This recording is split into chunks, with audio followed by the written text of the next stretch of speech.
Bonjour à tous, on se retrouve pour l'épisode 8. Dans le dernier épisode, on avait pas mal avancé sur le design du jeu. Aujourd'hui, on continue. Ça vous avait bien plu la petite animation que j'avais fait quand on lance le jeu. Moi, je l'adore également, du coup... J'ai fait en sorte d'en mettre un peu à d'autres endroits du jeu. Alors c'est pas terminé, je vais pas vous montrer ça tout de suite. Mais c'est un truc qui va revenir, voilà, ça rendra le jeu plus fluide au lieu que ce soit juste des trucs qui disparaissent d'un coup. Et ce que j'ai fait là, c'est que il y avait des trucs que j'avais pas modifiés depuis le début. Il y avait par exemple des sliders pour sélectionner des trucs qui depuis le début étaient ceux du jeu de base. Et donc ce que j'ai fait, c'est que voilà, je les ai mis aux nouvelles couleurs, à la DA qu'on veut. Et donc voilà, donc il y a aussi voilà, ce slider juste ici qui a les mêmes couleurs. J'ai pas encore continué d'avancer sur ce menu là. Pour l'instant je me le laisse de côté, j'y reviendrai plus tard parce qu'il est vraiment ultra compliqué à faire. Et donc voilà pour aujourd'hui.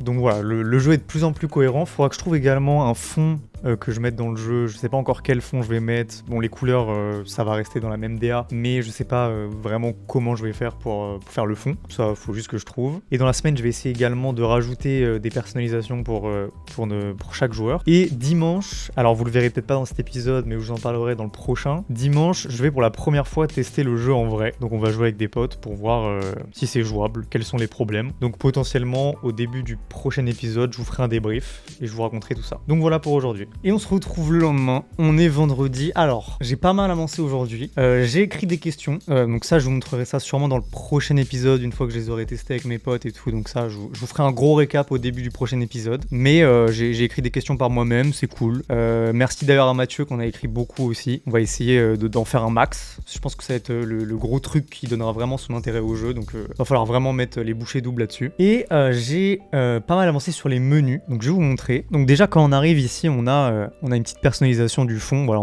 on a un fond un peu qui bouge un peu. Voilà, il y a des effets de lumière, les points d'interrogation ils bougent, ça se décale, c'est un peu ondulé. Voilà, j'aime bien. Et donc j'ai aussi fait le mode de points. Donc on peut choisir d'avoir toutes les questions qui valent autant, ou on peut choisir que au fur et à mesure du temps, les questions valent de plus en plus. Donc si on est en x1, ça va rien changer par rapport à avant. Et si on active ce mode, du coup, quand on lance les questions, voilà, petite transition déjà, il y en a beaucoup plus qu'avant. Et vous voyez, on a un multiplicateur qui s'affiche et qui vient se mettre en haut à droite. Donc là, on est en x1, donc ça va rien changer. Et donc par exemple, là, on est sur une question qui est en x2. Et donc on va faire en sorte que le premier joueur ait la bonne réponse. Et vous voyez, il a 4 points alors qu'il en avait 2. Donc ça lui donne 2 points. Comme ça, je trouve que plus le jeu avance, plus les questions sont importantes. Ça permet de garder un peu de suspense et de faire en sorte qu'il y ait un petit challenge en plus, quoi. Donc voilà, c'est tout ce que j'ai fait aujourd'hui. Je trouve que c'est cool que le jeu commence vraiment à avoir de la gueule. Les trucs que j'aimerais faire ensuite, c'est de faire en sorte qu'il y ait des catégories dans les questions. Je vais tenter de le faire, même si c'est une galère à faire, mais je vais faire en sorte que ce soit faisable. Continuer le menu, on peut rajouter les questions, rajouter beaucoup de questions, rajouter des personnalisations pour les joueurs. Voilà, c'est les 4 gros trucs